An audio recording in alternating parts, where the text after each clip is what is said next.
Welcome everybody. Day 21 of the Democrat shutdown. It's now 3 weeks since the Democrats have decided to close the entire federal government. I mentioned yesterday when we were gathered that this is now the longest full shutdown in American history. And yet again, Senate Democrats voted for the 11th time, 12 times overall, when you count House and Senate Democrats, to prolong the pain and keep the government closed. So we want to talk very briefly with you this morning about what that means, and then we're going to give you a little update on the Epstein matter. So far, this is what it means. So far, what this shutdown has caused to the economy and to the people of this country is really unconscionable. The U.S. economy has now lost hundreds of billions of dollars. We have federal workers who are desperate for pay and uncertain when they will get their next paycheck. You got families wondering if they'll go without food assistance next month because many people rely upon that. New federal loans and disaster aid have come to a complete halt, and the stewards of our nuclear defense stockpile are being sent home on furlough. Think of the implications of all this. All of it hurts the economy, it hurts our national security, and it hurts the American people, and the Democrats seem not to care. I was watching Republican Senate Majority Whip Barrasso this morning on an interview, and he said it, I think, very succinctly. He said the Democrats are practicing the politics of pain. I'm not sure I could say that any better. That's exactly what it is. And you think of what's happening right now. Think of what they have demanded in exchange as a ransom, the hostage they've taken to reopen the government. They're demanding taxpayer-funded health benefits be restored to illegal aliens. They're demanding that we spend billions of dollars overseas for ridiculous programs that the American people do not support. They want to claw back the $50 billion that we just got signed into law on July 4th to support our rural hospitals and all sorts of other crazy things. They're demanding taxpayer-funded health benefits for illegal aliens instead of agreeing to pay our men and women in uniform and provide vital health services and all the things that our most vulnerable Americans depend upon. It is unforgivable. And this is an indisputable fact. Everybody can see this, and everybody in this room knows what I'm about to say is true. Chuck Schumer and Hakeem Jeffries are terrified of their far left base in New York and around the country. So they have given in to their demands to shut down the government so that they themselves can get the left's approval and somehow salvage their political careers. That is the whole story in one sentence, okay? That's why Schumer said shamelessly that every day of the shutdown gets better for us. Who's the us? He's talking about he and Hakeem and the Democrats who are afraid of the far left base. So today I want to put a finer point on some of the very real consequences we're seeing and what they mean for Americans around the country. And I'll zoom in on some of these key Democrat states where the senators continue to dig their heels in and vote against opening the government. Yesterday from NBC News, here's the headline: air traffic control staffing issues cause flight delays across the country. The Secretary of Transportation said 53% of flight delays are now due to staffing issues, and usually that number is 5%. From Colorado, food banks face growing crises as shutdown impacts become a reality. That's the headline from Sky High News. What are Colorado's two Democrat senators doing? You've got Hickenlooper and Bennett. They have both now voted 11 times to keep the government closed. Virginia. Here's the headline yesterday, KSL. Virginia employees fear shutdown's impact on veterans' medical care. And meanwhile, there are two Democrat senators, Tim Kaine and Mark Warner, have voted repeatedly to put their thumb in the eye of those veterans. And they won't end this pain. From Hawaii, Hawaii News Now says, headline, government shutdown impacts telehealth for seniors in Hawaii. Seniors in Hawaii rely upon telehealth. Guess who's shutting it down? There are two Democrat senators, Brian Schatz and Mazie Hirono, voted again and again to keep the government closed and disrupt the health services for seniors in their own state. They've got a lot to answer to. From California, here's a headline, ABC 7 News. Alameda food banks step in to help TSA workers, families impacted by government shutdown. That is disgusting. And both of California's senators, Padilla and Schiff, have voted 11 times to block the pay of those TSA agents and their families, the paychecks they rely upon. From Illinois, WIFR, yesterday, federal courts in northern Illinois reduce operations due to government shutdown. The courts are reducing operations, and you've got Illinois Democrats Senators Duckworth and Durbin have voted to keep the government closed. We can do this all day long. That's a sample. Democrats used to care about the harm that shutdowns caused hardworking Americans, but now we can all see very clearly that was always based on politics and not principle, because they have thrown the principle out the window. And yesterday, there was an article from The Hill that laid bare that very fact. A Democrat senator was speaking anonymously and admitted, quote, people are going to get hammered if they vote for the House passed bill to reopen the government. The clean, nonpartisan CR, they're going to get hammered. Another insider said in that same story, quote, we would have enough votes to reopen the government if people were not terrified of getting the guillotine, okay? They mean it metaphorically, but in a political sense, that's exactly what they're concerned about. And think about the fact that we're just laying out here. These are simple facts. We come out here every morning and remind the American people of what's going on. Do not let them distract you from the facts.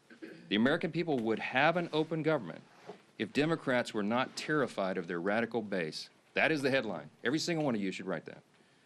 That's the ugly truth. The Democrats are not governing in good faith. They're covering their own tail. They're out here decrying the so-called forthcoming health care crisis, they say. It's the one that they themselves created. The Democrats created Obamacare. They're the ones that created a subsidy with an expiration date. They're the ones that did all of this. Republicans are trying to fix it. And they're trying to blame Republicans for the crisis they themselves created. They cry foul when we won't bail them out of their own shutdown. I don't have anything to offer, as I've explained. I don't have any partisan priority I can pull off of the CR to make it more palatable for them. There's nothing to negotiate. They just have to do what they've always done in the past, that they did 13 times during the Biden administration, and they did as recently as March of this year, to open the government so that people can get their services and their paychecks. And they go before cameras incredibly, and they just lie to the American people over and over. It's a stunning thing to watch. It's time to stop the political games. The Democrats have got to stop this so that we can get back to the work here. For the sake of the American people, I hope they do. I hope Democrats finally come to their senses soon and the pain will end so we can reopen the government and get back to the hard work here. Let me say this. Now, while congressional Democrats continue their dangerous political games, the bipartisan House Committee on Oversight is conducting its investigation into the heinous crimes of Jeffrey Epstein. And it has continued. It has not stopped during the government shutdown. You have some of the, as I'd like to say, some of the toughest bulldogs in Congress on the Republican and Democrat side who are united in this cause for maximum transparency of the Epstein files. I'm for that. Chairman Comer is for that, the Oversight Committee chair. You'll hear from him in a moment. All these leadership team are, all the Republicans in the House are for maximum transparency and always have been. My good friend, Chairman James Comer, is going to give you an update on that shortly, but I just want to make a couple of key points very clearly before I bring him up here. Congressional Democrats are rudderless right now. I don't know how else to describe it. They don't have a message, they don't have a leader, they don't have any identifiable set of policy solutions for the problems facing the American people. Their party continues to hit all-time historic lows in poll after poll after poll, and many of you have reported on that. These are objective facts. They're utterly lost as a party, and everybody can see it. So what are they doing? They see a shiny object, and they latch onto it. Democrats did not say one word about the Epstein files for the entire Biden presidency. They had all the files in the Biden DOJ. They didn't say a word about it. 4 years, not a word. And suddenly now, they somehow convince themselves that the Epstein files will be damaging to President Trump and Republicans in some way that they've imagined, and so they feign outrage. Let me be very clear about this. I've met with some of the Epstein victims. Some of these brave women have come forward. They were here on Capitol Hill, as you all know. We heard their stories. It's gut-wrenching. It's disgusting what they've been made to go through, and they bravely came forward. We're working around the clock to ensure that justice is served, and also as part of the oversight to figure out why justice has been delayed for so long. All credible information we will ensure is released to the public, and we also, at the same time, are fulfilling our responsibility to protect the innocent victims. By the witnesses' own testimony, these ladies who've come forward, they estimate there may be as many as 1,000 young women who were subjected to these heinous crimes. And many of them have chosen not to come forward and show their faces and reveal their names because it would compound the harm that they've already suffered. And so we want to protect those people. That's the sum total of all of this. That's our responsibility. And short of that, we want maximum transparency, and that is exactly what the American people are getting right now. That oversight investigation, they're working around the clock, and here's what the latest update, if you're not keeping track. They have now subpoenaed and released 43,000 pages of documents. They have subpoenaed and released DOJ and Epstein estate documents, with more to come. They've issued 11 deposition subpoenas, and they've released Bill Barr's deposition transcript. Just a few days ago, they released the transcript from the interview with Alexander Acosta. They requested and begun to receive suspicious activity reports from the Treasury Department, and the department has fully cooperated in that. And they published letters from Eric Holder, Merrick Garland, and James Comey stating they had no knowledge or information related to the committee's investigation. Those documents include the ones that were released on Friday of last week, okay? The Epstein estate documents include his personal phone logs, his travel logs, his financial records, the ledgers that many people have been wanting to see, and even his daily calendar. The investigation and continued document release is ongoing even as we speak. And let me say this clearly as well. The bipartisan House Oversight Committee is already accomplishing what the discharge petition, that gambit, sought, and much more. The Epstein estate files that have been this new treasure trove, the third batch of information released right now, was not even included in the discharge petition. Didn't even think of it. And again, the investigation is bipartisan, it's nonstop, and it's far broader in scope than what is covered by the discharge petition, and has already yielded significant results. Unfortunately, some Democrats, and sadly even a couple of Republicans, have tried to make this a political issue. They seem to be more interested in trying somehow to lay a glove on the president than in securing justice for these victims, and I think that is shameful. But as Chairman Comer will tell you, the work of the bipartisan investigation continues, and we brought him here to share with you some of those thoughts. Chairman Comer, thank you for your hard work, and take it away. Thank you. Well, thank you, Mr. Speaker. As Speaker Johnson already said, today marks the 21st day of the Schumer shutdown. Democrats' political games are hurting hardworking Americans.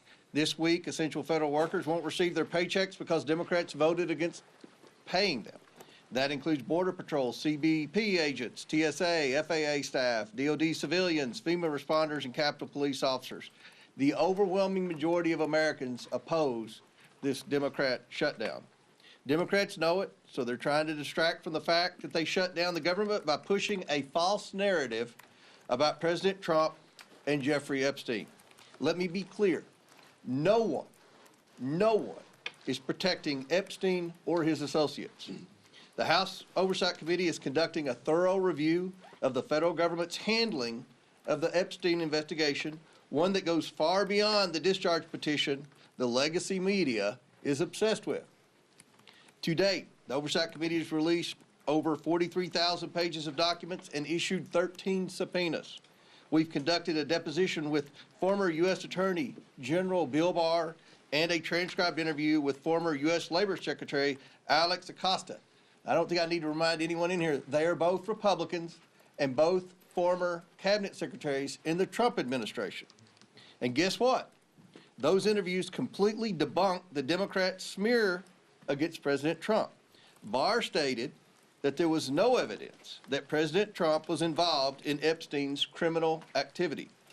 Acosta confirmed there was no contact with President Trump during the Florida case. No link, no conversations, nothing. Despite these facts, Democrats, especially Ranking Member Garcia, continue to spread lies about President Trump, and they are lies. They're infected with an incurable case of Trump derangement syndrome. Oversight Committee Democrats post daily about Epstein. In fact, they've posted or reposted about Epstein nearly 60 times on X since the shutdown began. You know how many times they posted about essential federal workers not receiving paychecks because they voted against funding the government? Once. They've posted about that once on the Democrat Oversight Committee, and over 60 times about Epstein. You see where their priorities are. Let's be clear. Democrats don't care about transparency or accountability in this matter. The evidence we've gathered does not implicate President Trump in any way. Public reporting, survivor testimony, and official documents show that Bill Clinton had far closer ties to Epstein. We're working to bring former President Clinton in for a deposition, but the Democrats aren't helping one bit. You would think, since we've already brought 2 former Trump cabinet secretaries in, they would be willing to bring in a Democrat who's had publicly a far closer relationship with especially Maxwell and Epstein. So why is that? That's a question every reporter should be asking Ranking Member Garcia and every Democrat on the committee. Why aren't you helping to bring Bill Clinton in for an interview and deposition just like we brought in Barr and Acosta? The Oversight Committee remains committed to accountability and transparency for the American people and for Epstein's victims. Our investigation has not stopped during this shutdown. We've released more documents just this past Friday. Democrats need to stop playing games and vote to reopen the government. With that, I yield back to the speakers. Thank you, Chairman Comer, and truly appreciate the hard work you continue to do to get the facts out. And that's what this has always been about. I want to continue to get those facts out, and your committee has been working tirelessly to do just that. As we enter the 3rd week of Chuck Schumer's shutdown, I think nobody can sum up just what is really going on better than the article yesterday in The Hill. You know, we've been saying up here for weeks that the real motivation behind the Democrat shutdown of the government is that they're afraid of the most radical far-left elements of the Democrat Party base. And yesterday, The Hill, in a pretty riveting article, laid bare the underbelly of the Democrat Party's motivation. It truly is fear of their own party's base that has driven the Democrats, especially in the Senate, to shut down the government. It's a calculated decision. And the continued votes, including yesterday, to keep the government shut down has been a direct result of the fear Democrats continue to have of their own party's base. Some of the most radical elements that you saw at the Hate America rally. We showed it up here on this dais yesterday with some of the most vile things that you saw. Many people that were holding signs calling for the death of the President of the United States. That's who Democrats in the Senate are most afraid of. And they're willing to inflict pain on millions of American families. And I think it's very important to understand what they're saying. There was one Senate Democrat aide who said people are going to get hammered by their liberal base if they vote to open up the government. So they're not concerned about the millions of families who are suffering because they're keeping the government shut down. They're just worried about getting hammered from their own base. And the Speaker laid out some of this too. There was another senator who said, quote, they'd vote to open up the government yesterday if left to their own devices, but don't want to risk an angry backlash from their base. They'd be more than willing to do it. They know it's the right thing to do to open up the government, but they're scared to death of the backlash from the radicals in the Democrat Party. Another person said enough Democrats would vote to reopen the government, quote, if people were not terrified of getting the guillotine. You know what that means. When they're more scared of their own party's base, you talk about profiles in courage, that's what we're experiencing. And maybe the worst was this, because the Speaker's gone over and over with some of the different states and the pain it's causing, not just here in Washington, but all around the country. In every state, there is real pain being inflicted. People that aren't sure if they're going to get another paycheck if they're working for the federal government. And there's a state, Georgia, that has a number of military bases, a lot of other federal workers. NIH is headquartered in the state of Georgia. And what is one of their senators, Senator Ossoff, thinking about all this? Another Democrat said, Senator Ossoff's calculation is, quote, do I vote to open the government up and get crushed and can't raise a single dollar of low dollar money? Or do I vote to shut the government down and get $3 million from online fundraising? That's disgusting. Senator Ossoff is more concerned about getting low dollar donations from maybe some donor in California who's going to click on an email and give him $100 for his reelection. And so he's causing suffering on tens of thousands of people in his home state of Georgia. Senator Ossoff ought to send that tainted, dirty money back if he's raised $3 million off of the shutdown, off of the suffering he's caused, just so that he can get some more money from radicals around the country. Go look at his finance report during the shutdown. The low-dollar donations that he's more concerned about getting than opening up the government, which is the right thing to do, because they're scared to death of their base, because they want to keep getting low-dollar donations from the most radical members of the Democrat Party. That's what this is about. And we've been saying it, but now that Hill article truly exposed it, with anonymous senators finally speaking freely, with other Democrat aides admitting what's really going on their side. And when they asked the speaker, gee whiz, is there something else you can offer? What is there to offer to a party who's so morally corrupt and bankrupt that they're willing to sell out the American people because they're either scared of their base or they want to just keep getting low-dollar donations from donors around the country who are rooting for chaos for America, who want to undermine this country? That's what's going on here. And the American people are figuring it out. People in Georgia are figuring it out. They know why they're seeing the suffering, and their own two senators are voting for that suffering, and now you know why. It's laid out in full display for everybody to see. We're here ready to get back to the people's work for all the American people, not just for some far-left radical base who's holding the Democrat Party in D.C. hostage. Finally show some courage, some moral clarity. All we need is 5 senators to stand up and do the right thing, and it's long past time they do it. Now our whip. Tom Emmer.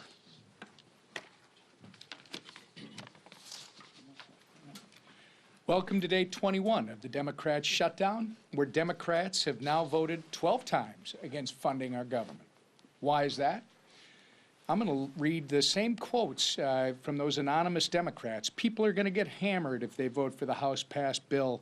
A second person familiar with the political dynamics said centrist senators are fearful of breaking with leaders while party activists are planning the anti-Trump rallies. Another one, we would have enough votes to reopen the government if people were not terrified, as Steve and both Mike have pointed out, of getting the guillotine. Another Democrat strategist said the main driver is fundraising, which Steve just went over. Do I vote to open the government up and get crushed and can't raise a single dollar of low-dollar money? I mean, it's amazing, Steve. This is what it's all about. And this is what everybody in this room should be reporting every single day. They should be held accountable for this type of behavior, because it is having serious consequences all across the country. Real Americans are getting hurt while these political elites in the defunct Democrat Party are playing political games. Border Patrol agents are being forced to go without mission-critical funding. Low-income families, nutrition assistance benefits like SNAP and WIC are being jeopardized, all so these Democrats can appease their radical pro-terrorist wing. That is what they are. You saw it. And anybody who wants to push back, then they should disavow any connection to people who are calling for the death of any elected official, let alone the President of the United States, which they seem to be fine with, or this Attorney General candidate in Virginia. They won't even do that. This is a party without a message, without a leader, and without a future at this point. They are well on their way to being left on the ash heap of history. It's despicable, and it's downright wrong. We've got news for Chuck Schumer and the soon-to-be former leader of the Democrats in the House. Your Hate America rally is over. It's past time for you to stop thinking about yourselves and start thinking about the people that you were hired to serve. The American people are not and should not be pawns in your shutdown games, and they should not be forced to suffer just so you can play politics here in Washington, D.C. put an end to this madness, pass our clean CR, and let's reopen this government immediately. Our conference chair. Thank you. Well, good morning, everybody, and thank you, Mr. Comer, for being here. Again, don't let the facts get in the way of a good story, right? Our side, a lot of facts. The other side, more headlines than anything, right? Press the other side on the facts, because the facts speak for themselves, no different than Chairman Comer laid out with all the work that he's doing, and transparency, right? It's been 1 month since House Republicans passed a bill to keep your government open. And how did Democrats celebrate? Well, they partied with communists and socialists who hate America, right? While Democrats were marching with their radical mobs, Republicans were actually meeting with Americans, listening, helping, and working. Let me give you a few examples. Congressman Ciscomani visited a food bank helping families with food insecurity. Congressman Rick Allen stood with veterans left in limbo by the Democrats' political games. And Congresswoman Nicole Malliotakis thanked U.S. Park police officers while they worked without pay.